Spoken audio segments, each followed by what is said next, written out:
Bismillahirrahmanirrahim. Assalamualaikum class 9 subject आपका mathematics science रोज and the date is 8th of August and the day is Saturday. Science 2.6 हमने start की हुई थी जिसके फर्स्ट 3 पार्ट्स हो चुके थे कंप्लीट।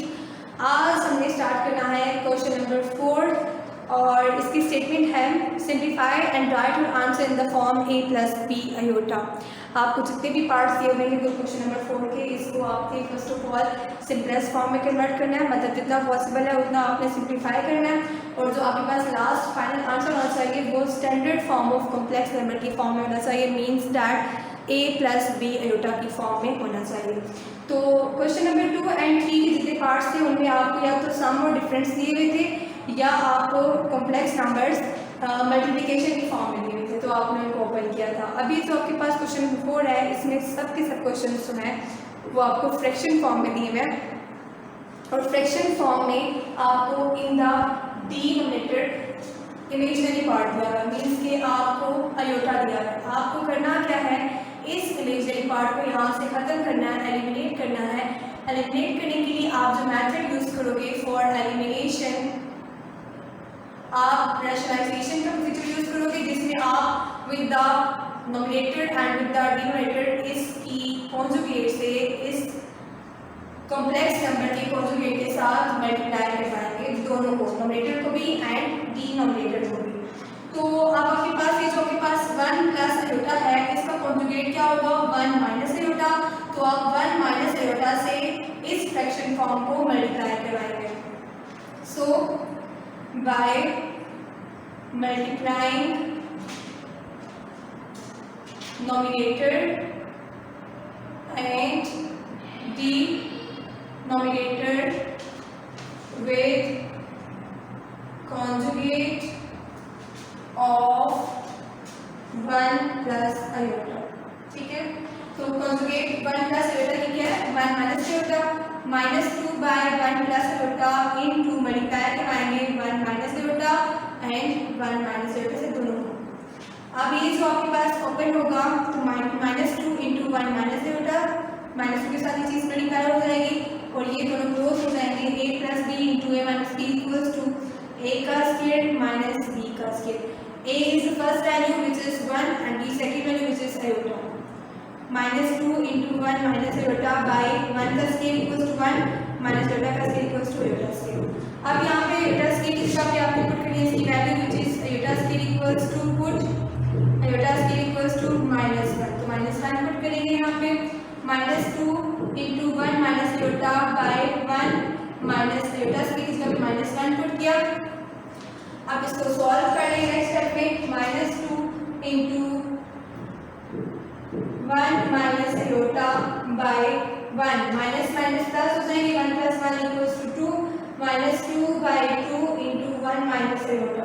2 से कैंसिल हो जाएगा क्योंकि 2 यहाँ मल्टीप्लाई है और 1 से डिवाइड है। तो रिमेनिंग आपके पास क्या है, -1 - आयोटा, माइनस को जब ओपन कर लें तो -1 - plus iota. This is the required standard form of complex number. तो इस सबसे आपका क्वेश्चन नंबर 4 का पार्ट 1 सॉल्व हो जाता है। नाउ मूव करते हैं क्वेश्चन नंबर 4 के पार्ट नंबर 4 की तरफ। तो 2 और 3 बिल्कुल इसी पैटर्न में हैं। आपने इनमें भी जो आपके पास आ रहे हैं डिनोमिनेटर्स में दोनों फ्रैक्शन फॉर्म के, उनको आपने उनकी कॉन्जुगेट लेनी है और उसकी कॉन्जुगेट से आपने मल्टीप्लाई करवाना है with the numerator as well as with the denominator. Then आपके पास सिंप्लीफिकेशन होगी। सिंप्लीफिकेशन के बाद लास्ट आपके पास आएगा वो फाइनल स्टैंडर्ड फॉर्म आएगा कॉम्प्लेक्स नंबर्स का।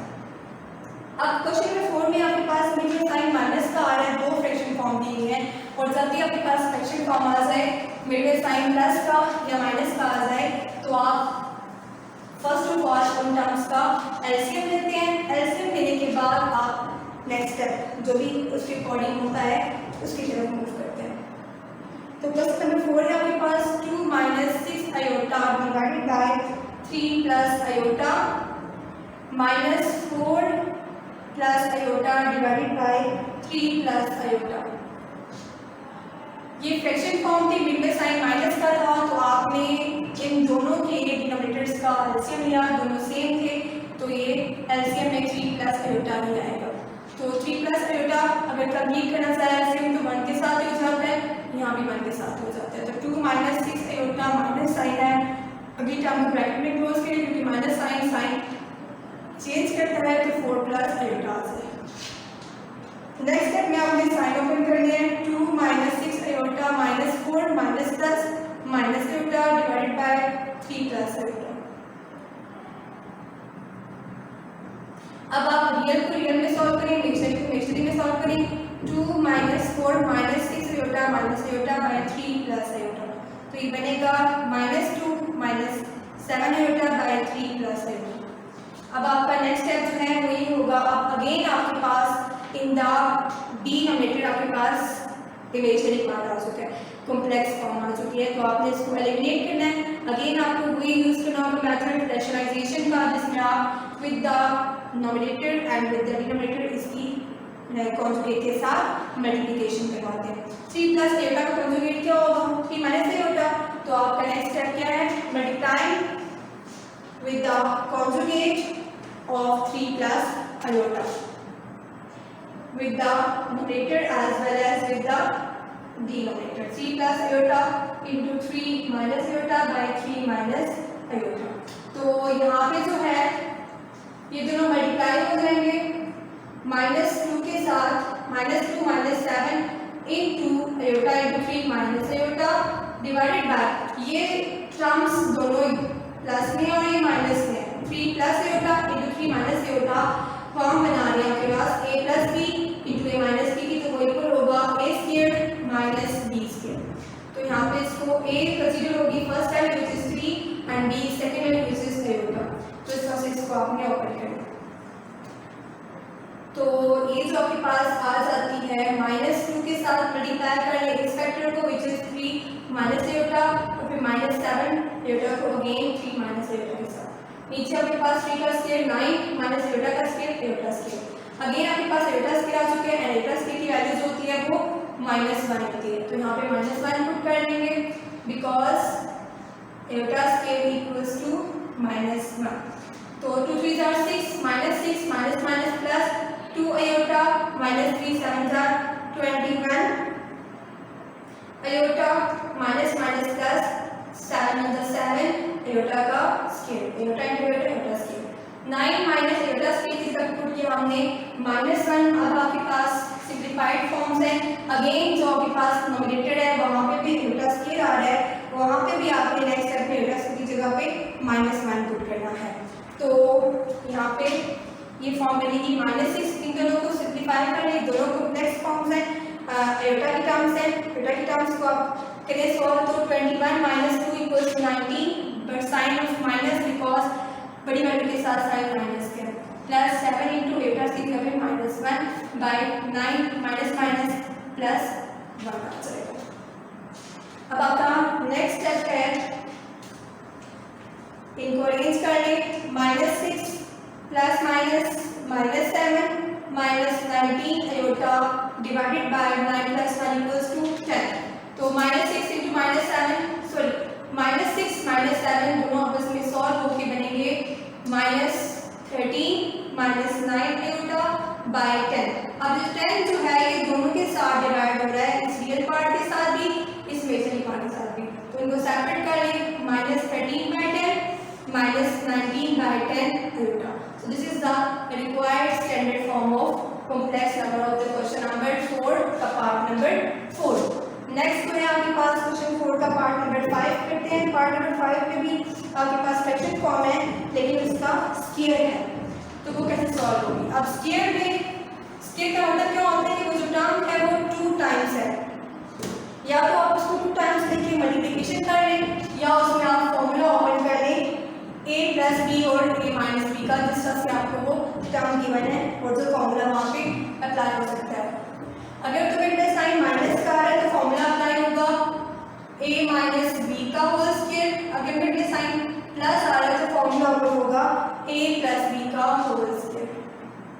तो यहाँ पे a because a plus B का whole square equals to a square plus b square plus 2a, और अगर बात की जाए a माइनस बी का whole square equals to a square plus b square minus 2b, फर्क कहाँ पड़ता है 2ab के साथ। तो यहाँ पे a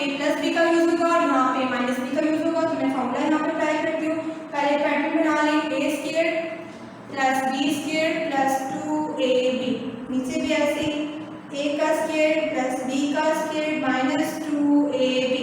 तो a is the first value which is 1 in both cases, b is second which is iota. तो a is 1, b is iota, a is 1, b is iota. जहाँ पे a है वहाँ पे 1 पुट करें, जहाँ b है वहाँ iota पुट करें. Next step in the opening है 1 का स्क्वायर 1 प्लस iota का square iota square plus 2 iota divided by 1 का square 1 plus iota square minus 2 iota. अब आपका नेक्स्ट स्टेप क्या है, आपको नजर आ रहा है दोनों आपके पास in the numerator and in the denominator दोनों में आपके पास iota स्क्वायर है. तो आप यहाँ पे इसको रिप्लेस कर दें विद द -1.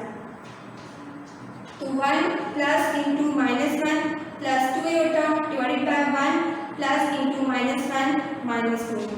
इनकी नेक्स्ट स्टेप में ओपनिंग होगी. ओपनिंग करें तो प्लस माइनस का हो जाता है, माइनस हो जाता है. तो नेक्स्ट स्टेप पे आप इनको ओपन कर दें.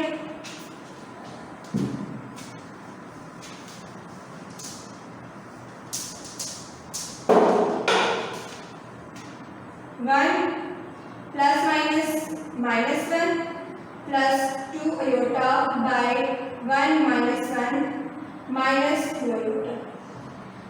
तो +1 -1 दोनों कैंसिल हो जाएंगे दोनों टर्म्स में से, अपर एंड लोअर टर्म्स में से, और नीचे रिमेनिंग है 2 iota बाय -2 iota.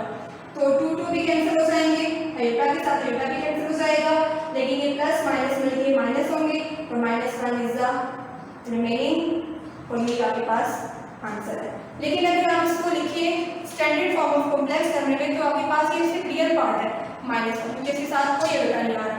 तो iota जो होगा, जो कॉम्प्लेक्स पार्ट होगा स्टैंडर्ड फॉर्म के लिए, वो आपके पास 0 iota. ठीक है, जहाँ पे कोई भी टर्म ना हो इमेजिनरी पार्ट की तो वहाँ पे वो 0 होती है. That's why this is the required standard form -1 plus 0 iota of this question. Next आपके पास क्वेश्चन नंबर 6 है. क्वेश्चन नंबर 6 में आपके पास फ्रैक्शन फॉर्म है. नीचे जो आपके पास है दो टर्म्स दी है और मल्टीप्लिकेशन की फॉर्म में. तो पहले आपने उनको आपस मल्टीप्लाई करके ओपन करना है, देन उनको आपने कन्वर्ट करना है स्टैंडर्ड फॉर्म में.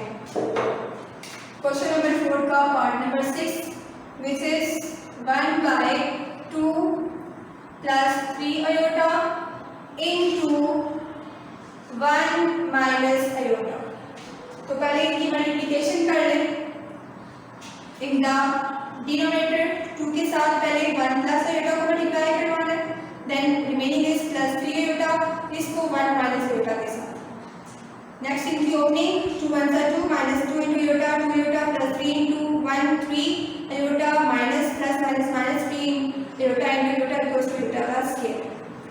इनकी opening 2 minus 2 iota plus 3 iota minus 3 into -1, because we know that iota की जो वैल्यू होती है वो -1 होती है. -1 पुट किया. नेक्स्ट स्टेप में इनको सिंप्लीफाई कर लें iota को टर्म को iota के साथ. तो 2 प्लस माइनस माइनस 3 से 2 गेन रिमेनिंग इज 1, साइन बड़ी वैल्यू का विच इज प्लस और माइनस माइनस प्लस 3 1 जा 3. अब ये जो आपके पास रियल पार्ट है, रियल पार्ट के साथ सॉल्व होगा 1/2 प्लस 3 5 प्लस 1 iota. अब आपके पास जो फ्रैक्शन फॉर्म मिली है आपको सिंपल, इसमें भी इन द डिनोमिनेटर आपके पास आ रहा है कॉम्प्लेक्स रूट, कॉम्प्लिकेशनरी पार्ट विच इज iota. तो आप इसे खत्म करना है. तो करने के लिए आप रेशनलाइजेशन करेंगे. रेशनलाइजेशन कैसे की जाती है, कॉन्जुगेट के साथ आपने दोनों टर्म्स को नोमिनेटर को भी एंड डिनोमिनेटर को भी मल्टीप्लाई करवाना. तो नेक्स्ट स्टेप क्या होगा हमारा, रेशनलाइजेशन होगा 1/5 प्लस 1 iota इंटू, अब 5 प्लस 1 iota की कॉन्जुगेट क्या होगी 5 माइनस 1 iota. तो इसके साथ आपने मल्टीप्लाई करवाना है with the numerator as well as with the denominator. Next step आपके पास सिंप्लीफिकेशन है. 5 minus 1 iota by a plus b into a minus b equals to a का स्क्वायर माइनस b का square. a is the first value which is 5, b second value which is 1 iota. तो इनको open करें. 5 minus 1 iota bye 5 का square 25 minus 1 का square 1 and iota का square equals to iota square. Again iota square आपको करना है and we know that iota square equals to -1. The value of iota square equals to -1. Replace कर दें iota square को -1 के साथ. तो यहाँ पे iota स्क्वायर माइनस साइन में। नेक्स्ट स्टेप में इनको सिंप्लीफाई, तो 25 minus minus plus 1 which is equal to 5 minus 1 root by 26। अब ये जो 26 है ये दोनों के साथ डिवाइड हो रहा है, रियल पार्ट के साथ भी इमेजिनरी पार्ट के साथ भी। इनको सेपरेट कर लें स्टैंडर्ड फॉर्म बनाने के लिए, तो 5 by 26 minus 1 by 26 root. This is the required standard form of this question number 4 का पार्ट नंबर 6। तो यहाँ पे आपका क्वेश्चन 4 कंप्लीट होता है। ऑल पार्ट्स जिनमें हमने फ्रैक्शन फॉर्म को डिस्कस किया, फ्रैक्शन फॉर्म में से हमने from the denominator imaginary part को एलिमिनेट करवाया, और एलिमिनेट करवाने के लिए हमने जो मेथड यूज़ किया वो रैशनलाइजेशन यूज़ किया, जिसमें हमने कॉन्जुगेट के साथ मल्टीप्लिकेशन करवाई और देन उनको हमने मल्टीप्लाई करके फार्मूलाज रिक्वायर्ड थे ओपन करना, वहाँ पे फार्मूलाज ओपन किए, सिंप्लीफिकेशन की, और लास्ट में हम स्टैंडर्ड फॉर्म लेके आ गए। सो ये था क्वेश्चन नंबर 4। इंशाल्लाह नेक्स्ट लेक्चर में क्वेश्चन नंबर 5 डिस्कस करेंगे। होप्स हो कि आपको ये लेक्चर समझ आया होगा। अल्लाह हाफिज़। बिस्मिल्लाहिर्रहमानिर्रहीम। जी प्री 9th आज हमारा same topic friction chapter number 3 dynamics का, जिसको हम इस तरह से कंटिन्यू करेंगे जहाँ से कल हम लोगों ने टॉपिक अपना छोड़ दिया था। नेक्स्ट कंटेंट इंपॉर्टेंट आपके पास जो है वो है कोएफिशिएंट ऑफ फ्रिक्शन। ठीक है, अब जो आपके पास कोएफिशिएंट ऑफ फ्रिक्शन होता है बेसिकली जनरल सा कॉन्सेप्ट है, इसको हम सिंबलाइज म्यू से करते हैं, और वो आप लोगों के पास कुछ इस तरह का सिंबल होता है जिसको हम म्यू कह रहे होते हैं। ठीक है, ये जैसे मैंने यू शेप में लिखा ना, इस तरह का म्यू में एक सिंबल होता है जिसको हम कह रहे होते हैं कि आपके पास न्यूमेरिकली शो करता है किसको, कोएफिशिएंट ऑफ फ्रिक्शन को। अब होती है क्या है, देखें मैंने आप लोगों को ये बात अभी पीछे अपने लास्ट टॉपिक में बताई थी, जो प्रीवियस कल का हमारा टॉपिक था, कि जो नॉर्मल रिएक्शन होता है जिसको हम कैपिटल आर कहते हैं या जिसको प्रेसिंग फोर्स भी कह रहे होते हैं, जितनी ज़्यादा प्रेसिंग फोर्स होती है इट मीन्स के फ्रिक्शन ज़्यादा से ज़्यादा हो जाती है। तो कहने का मतलब यह था कि लिमिटिंग फ्रिक्शन उतनी ज़्यादा हो जाएगी। तो लिमिटिंग फ्रिक्शन को बेसिकली हम अच्छा, तो फिर उसके बाद अब जो आप लोगों के पास रेशो होती है ना फोर्स ऑफ लिमिटिंग फ्रिक्शन में, और जो नॉर्मल रिएक्शन यानी प्रेसिंग फोर्स होती है जिसको हम कैपिटल आर से सिंबलाइज करते हैं, वो आपको पता है कांस्टेंट हो जाती है। मतलब एक चीज़ जितनी ज़्यादा बढ़ेगी उतनी ज़्यादा दूसरी भी बढ़ जाएगी। तो ये जो बेसिकली कांस्टेंट वैल्यू होती है वो in short coefficient of friction होता है, जिसको हम म्यू से रिप्रेजेंट कर रहे होते हैं। क्लियर हो गया? मतलब कहने का ये कि अगर आप इसको थोड़ा सा डेरिवेशनल काम करें तो ये इस तरीके से डेरिवेशनल काम होता है कि हम कह रहे होते हैं कि जो आपके पास लिमिटिंग फ्रिक्शन होती है उसमें और नॉर्मल रिएक्शन यानी कि प्रेसिंग फोर्स में हमने क्या लेना होता है, रेशो लेनी होती है। तो ये आप लोगों के पास कुछ इस किस्म का फार्मूला बन जाता है।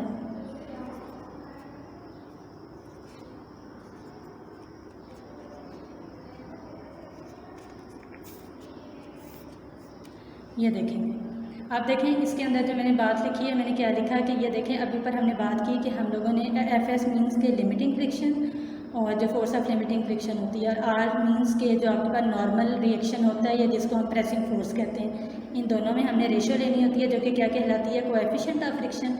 अगर इसमें से हम लिमिटिंग फ्रिक्शन की वैल्यू निकालेंगे तो नॉर्मल रिएक्शन जाके उधर कोएफिशिएंट ऑफ फ्रिक्शन से मल्टीप्लाई हो जाएगा। अगर लेट सपोज आप जिस ब्लॉक की बात कर रहे हैं जिस पे आपने एक्सपेरिमेंट किया, आप कहते हैं उसका मैथ आपके पास m है, फिर देखें ये जो आप लोगों के पास r इक्वल्स टू mg होता है, आप लोगों को पता है कि जो मैथ है वो किसी भी जैसे ब्लॉक का हम लोगों ने ले लिया, g स्टैंड्स फॉर ग्रेविटी। अगर आप लोग कहते हैं जो नॉर्मल रिएक्शन है वो बेसिक इन दो फैक्टर्स पे डिपेंड करती है, मतलब प्रेसिंग फोर्स ज़्यादा से ज़्यादा तब होगी जब ऑब्जेक्ट का मैथ भी ज़्यादा होगा, और हम देखेंगे कि उसकी ग्रेविटी कितनी है, वो सेंटर ऑफ अर्थ से करीब है या फॉर है। ठीक हो गया? तो इट मीन्स कि जब आप लोगों ने इसको दोबारा से पुट कर देना है अपने गिवन इस वाले फार्मूला में, यहाँ पे म्यू को एज इट इज़ पुट करेंगे, आर की जगह वैल्यू पुट कर देंगे mg, तो आपके पास एक्चुअली जो फोर्स ऑफ लिमिटिंग फ्रिक्शन है उसका ये कुछ फार्मूला बन जाएगा जो कि इक्वल है कोएफिशिएंट ऑफ फ्रिक्शन के, मैथ के और ग्रेविटी के। इसको आप न्यूमेरिकली यूज़ भी करते हैं। क्लियर हो गया? अच्छा जी, ये आपके पास क्लियर है। अब आपके पास नेक्स्ट है जो सिचुएशंस ऐसी जहाँ पे हमें फ्रिक्शन फोर्स की ज़रूरत होती है। मैं पीछे भी आपको कुछ एग्जांपल दे चुकी हूँ कि जो फोर्स ऑफ फ्रिक्शन होती है बेसिकली हमें डेली लाइफ में बहुत जगहों पे इसकी ज़रूरत पड़ती है। जैसे फॉर एग्जांपल मूविंग बॉल है, आप उसको स्टॉप करवाना चाहते हैं, आपको फोर्स ऑफ फ्रिक्शन की ज़रूरत होती है। आप बाइसाइकिल चला रहे होते हैं, आपको बाइसाइकिल को स्टॉप करवाना पड़ता है, आपको फोर्स ऑफ फ्रिक्शन की ज़रूरत होती है। आप उसके अलावा फॉर एग्जांपल अगर कर रहे होते हैं क्लाइंबिंग आप माउंटेन पे, ठीक है, माउंटेन पे क्लाइंबिंग करने के लिए आपको एक नेसेसरी फ्रिक्शन फोर्स रिक्वायर्ड होती है।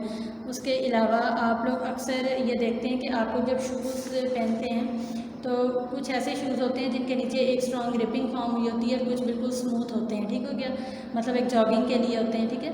तो आपके पास जो रफ सी सरफेस बनी होती है ना, स्मूथ नहीं होती, नीचे से बहुत जैसे डिज़ाइनिंग से बनी हुई है, इट मीन्स कि वो जो रफ सरफेस होती है शू की वो बेटर होती है जॉगिंग वगैरह के लिए। तो इस तरीके से इसकी बेस्ट बहुत सारी एग्जांपल्स हमारी डेली लाइफ में होती हैं। उसके अलावा जो टायर्स होते हैं, अक्सर आप लोगों ने टायर्स पे देखा एक डिज़ाइन सा बना होता है, वो डिज़ाइंस को ना हम थ्रेडिंग कहते हैं। वो जो टायर्स के ऊपर थ्रेडिंग की जाती है बेसिकली वो क्यों की जाती है, ताकि एक अच्छी ग्रिप दी जा सके रोड से उन टायर्स को। अगर उनको उस डिज़ाइनिंग के बगैर बिल्कुल स्मूथ बना दिया जाता तो फिर क्या होता, वो स्लाइडिंग करना स्टार्ट कर देते, तो फिर क्या होता उनके लिए प्रॉपर मूवमेंट मुश्किल हो जाती, बल्कि उसके अंदर ज़्यादा चांसेस ओवर टर्निंग के, स्किडिंग के, इस किस्म के चांसेस ज़्यादा हो जाते हैं। तो वो जो डिज़ाइनिंग बेसिकली की जाती है उसको इन शॉर्ट थ्रेडिंग कहा जाता है, और थ्रेडिंग को इसलिए किया जाता है उन टायर्स के ऊपर ताकि उसकी ग्रिपिंग को स्मूथ बनाया जा सके, ठीक है, जो मतलब व्हील्स हैं वो इजीली उसके ऊपर मूव कर सकें। तो इस तरह बहुत सारी डेली लाइफ में एग्जांपल्स मिलती हैं। उसके जैसे आप लोग बाल बेयरिंग्स की या रोलर बेयरिंग्स की बात करते हैं, उनसे भी फ्रिक्शन को कम किया जाता है, ठीक है। जो रोलिंग फ्रिक्शन होती है बेसिकली वो कम होती है स्लाइडिंग फ्रिक्शन से। तो बेसिकली ऐसा क्यों किया जाता है, क्योंकि ये अप्लाई किए जाते हैं बाल बेयरिंग या रोलर बेयरिंग जिनके अंदर कैपेसिटी होती है फ्रिक्शन को कम करने की, लूज़ करने की। उसके अलावा देखेंगे आप लोग, अच्छा उसके बाद देखेंगे आप लोगों के बाद जो नेक्स्ट कंटेंट है कि friction is necessary evil how. हम कहते हैं फ्रिक्शन जो है वो एक नेसेसरी इवल है, ठीक है। वो कैसे, कि आपको पता है जो सर्टेन केसेस आपके पास होते हैं आपको फ्रिक्शन की ज़रूरत होती है, ठीक है, और कुछ ऐसे केसेस होते हैं जहाँ पे हमें फ्रिक्शन को रिड्यूस करना पड़ता है। इट मीन्स कि जो फ्रिक्शन आपके पास होती है उसके आपको कुछ बहुत ज़्यादा एडवांटेजेस मिल रहे होते हैं, साथ साथ उससे कुछ डिसएडवांटेजेस भी आपको डेली लाइफ में नज़र आते हैं। जैसा कि मिसाल है कि अगर आप वॉक करते हैं आइस पे, ठीक है, तो उस पर आपको वॉक करना बहुत ज़्यादा डिफ़िकल्ट होता है, तो इट मीन्स कि आपको वहाँ पे ये बेसिकली बात होती है कि वहाँ पे फ्रिक्शन लेस होती है। जबकि अगर एक नेल है, एक कील होता है, वो जो आपके पास लकड़ी होती है उसके अंदर स्टे कर जाता है। इसका मतलब ये होता है कि यहाँ पे फ्रिक्शन जो है वो बेसिकली टाई कर देती है उस नॉट को, और यानी कि जो आपके पास बेसिकली फोर्स ऑफ फ्रिक्शन होती है वही यहाँ पे कैपेबल होती है इस चीज़ के लिए भी। उसके अलावा हम कहते हैं जो फ्रिक्शन होती है वो एनर्जी लॉस, आपके पास एक फिनोमिना होता है जो एफिशिएंसी को किसी भी मशीनरी के रिड्यूस करता है। कि रेजिस्टिव फोर्स होती है ना, तो जो रेजिस्टिव फोर्स होती है वो एक्चुअल एनर्जी को वेस्ट फॉर्म में रिलीज़ करती जाती है। तो लिहाजा हम ये कह सकते हैं कि किसी भी एक्चुअल मशीनरी की एफिशिएंसी को कम करने के साथ साथ ये वेयर एंड टेयर के प्रोसेस को तेज़ी से इंक्रीज़ करती है। तो इन शॉर्ट हम ये बात कह सकते हैं कि जो फ्रिक्शन होती है वो नेसेसरी है हमारी एवरीडे एक्टिविटीज़ में। इस स्टेटमेंट के साथ जैसे कि हम ये कहते हैं कि फ्रिक्शन एक नेसेसरी इवल है, ये करेक्ट है, लेकिन साथ ही साथ जैसे कुछ हमें डिसएडवांटेजेस भी नज़र आते हैं। जैसे जो व्हील है would not roll on pushing if it there would be no friction, ठीक है। जो व्हील है वो पुश नहीं होगा, वो रोल नहीं होगा उस रोड के ऊपर अगर हम कहेंगे कि फ्रिक्शन नहीं है व्हील और उस ग्राउंड के दरमियान में जहाँ पे वो रोल कर रहे हैं। तो लिहाजा इस केस में अगर हम देखें तो फ्रिक्शन हाईली डिज़ायरेबल है। इस लिहाज से हम ये बात मानते हैं, ये करेक्ट है स्टेटमेंट कि फ्रिक्शन जो है वो नेसेसरी इवल है। अब आप लोगों से ये क्वेश्चन पूछा जाता है कि हम ये कहते हैं कि डेंजरस होता है वेट रोड के ऊपर ड्राइव करना। अगर सड़क गीली हो तो हम एक्चुअली स्पीड कम रखते हैं, मुश्किल होता है, थोड़ा ख़तरनाक होता है उस पर ड्राइव करना। इसके पीछे बेसिकली फ़िज़िक्स की क्या रीज़न है, फ़िज़िक्स का फिनोमिना कैसे इस पर एक्ट करता है। कुछ ऐसे ये डेंजरस होता है कि हम वेट रोड पर ड्राइव करें, उसकी वजह यह है कि जो फ्रिक्शन होती है रोड और टायर्स के दरमियान वो बहुत कम हो जाती है इन रेनी सीज़न और जब आपके पास रोड वेट होती है।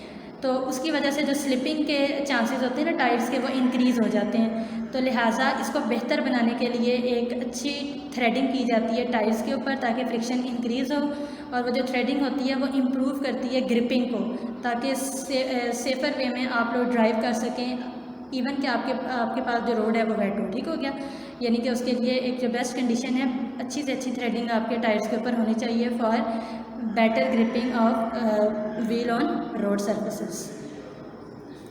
उसके बाद देखें हम कहते हैं कि फ्रिक्शन जो है वो आपके पास हाईली डिज़ायरेबल होती है। फ्रिक्शन जो आपके पास हाईली डिज़ायरेबल होती है तो इट मीन्स जैसे मैं आपको प्रीवियस केसेस में इतनी सारी एग्जांपल दे चुकी हूँ वो वाली एग्जांपल्स हैं। हम ये कहते हैं कि बहुत ज़्यादा डिज़ायरेबल है, जैसे अगर हम लिख नहीं सकते अगर फॉर एग्जांपल कोई फ्रिक्शन ना होती, क्योंकि पेपर और पेंसिल के दरमियान एक रबिंग फोर्स प्रोड्यूस होती है जो कैपेबल करती है हमें उसके ऊपर लिखने के। ठीक हो गया। उसके अलावा अगर हम स्लिपरी ग्राउंड पे कोई कोशिश करता है भागने की, ठीक है, तो इट मीन्स कि कोई भी एक्सीडेंट हो सकता है। तो इस लिहाज से अगर देखा जाए तो हमें बहुत सारी जगहों पे जो स्लिपरी ग्राउंड्स वगैरह की, जैसे मैंने वेट कंडीशंस की भी पीछे दी एग्जांपल वेट रोड की, वहाँ पे हमें बेसिकली कम फ्रिक्शन ऑफर हो रही होती है। तो उसको बेहतर बनाने के लिए हम कुछ खुद से स्टेप ले लेते हैं। हाँ, जहाँ पे हम डिज़ायरेबल की बात कर रहे हैं, बर्ड्स फ्लाई ना कर सकते अगर फॉर एग्जांपल कोई फ्रिक्शन फोर्स ना होती, ठीक है। उसके अलावा क्योंकि जाहिर सी बात है वो एक पुशिंग एयर ही होती है जो रिएक्शन फोर्स के तौर पे बर्ड्स को कैपेबल करती है, इनेबल करती है कि वो फ्लाई कर सकें। इस तरह बहुत सारी सिचुएशंस होती हैं जहाँ पे हमें फ्रिक्शन की ज़रूरत होती है, और बहुत सारी ऐसी जगह भी होती हैं जहाँ पे हमें फ्रिक्शन को कम करना पड़ता है। ठीक हो गया। उसके बाद कुछ एडवांटेजेस और डिसएडवांटेजेस इसकी अब देख लेते हैं। जैसे फॉर एग्जांपल एनिमल वॉक करते हैं, क्रॉल करते हैं, स्लिपिंग के बगैर वो फ्रिक्शन की वजह से इनेबल हो सकते हैं। उसके अलावा अगर हम मूविंग कार्स को ट्रेन, बाइसाइकिल को ट्रेन, ये बहुत जो भी हमारे पास मूविंग ऑब्जेक्ट्स होती हैं उनको स्टॉप कर सकते हैं, ठीक है, वो फ्रिक्शन की वजह से। उसके अलावा अगर हम चीज़ों को फैमिली ग्रिप कर लेते हैं, पकड़ लेते हैं अपने हाथों में, वो भी बेसिकली एक रबिंग फोर्स होती है जो कि फ्रिक्शन है। उसके अलावा जो ऑब्जेक्ट्स होती हैं उनको किसी भी स्लाइडिंग से बचाने के लिए भी फ्रिक्शन फोर्स की ज़रूरत होती है।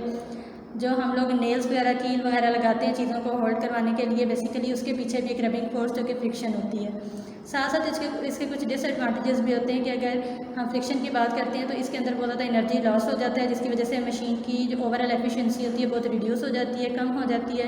तेज़ी से इसके अंदर वेयर टेयर का फिनोमिना आ जाता है, जिसके वजह से जो मूविंग पार्ट्स होते हैं वो चेंज करवाने पड़ जाते हैं। तो ये इसके कुछ डिसएडवांटेजेस भी हैं। फिर इसके जो कुछ ऐसे मेथड्स को हम पढ़ लेते हैं जिसके थ्रू हम फ्रिक्शन को कम कर सकते हैं। वो क्या क्या हो सकते हैं अब वो मैं आपको बताती हूँ। अच्छा, इसमें देखिए फर्स्ट मेथड इस तरीके से होता है आपके पास कि फ्रिक्शन को हम कम कर सकते हैं। जो स्लाइडिंग सर्फेसेस होती हैं ना, स्लिपरी ज़्यादा सर्फेसेस हो, उनको अगर हम स्मूथ बना दें। उसके अलावा जो आप लोगों के पास मूविंग पार्ट्स होते हैं ऑब्जेक्ट्स के, उससे फ्रिक्शन को कम किया जा सकता है। उसको स्ट्रीम लाइन शेप यानी फिश शेप जैसे होती है ना, कार्स एरोप्लेन्स के जो फ्रंट साइज होती है, इस तरह से कोई उसकी शेप बना दी जाए। तो इस लिहाज से फिर क्या होता है कि जो ऑब्जेक्ट्स होती हैं वो कॉज करती हैं जो आपके पास फ्लो एयर का होता है और मिनिमाइज़ कर देती हैं एयर रेजिस्टेंस को हाई स्पीड्स पे। तो उसके अलावा हम फ्रिक्शन को कम कर सकते हैं, जैसे मैंने पहले भी एग्जांपल दी, डुप्लीकेट करके स्लाइडिंग सर्फेसेस को मतलब ऑयलिंग करके।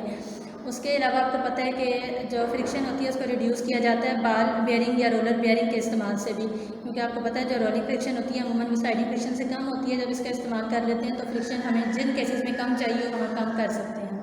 तो ये वो सारे मेथड्स हैं जिससे हमें फ्रिक्शन कम करने के तरीके पता चल जाते हैं, क्योंकि जिस जगह पे फ्रिक्शन बहुत ज़्यादा हाईली एक्ट कर रही है और हमें उसकी कम ज़रूरत हो, मिनिमाइज़ करना हो, तो इन मेथड्स के थ्रू हम उसको मिनिमाइज़ भी कर सकते हैं। ये आपका इंपॉर्टेंट टॉपिक था। आपने अब क्या करना है, फुल टॉपिक को टेक्स्ट बुक से रीड करना है। अब इंशाल्लाह नेक्स्ट लेक्चर के साथ कल मिलेंगे। अल्लाह हाफिज़।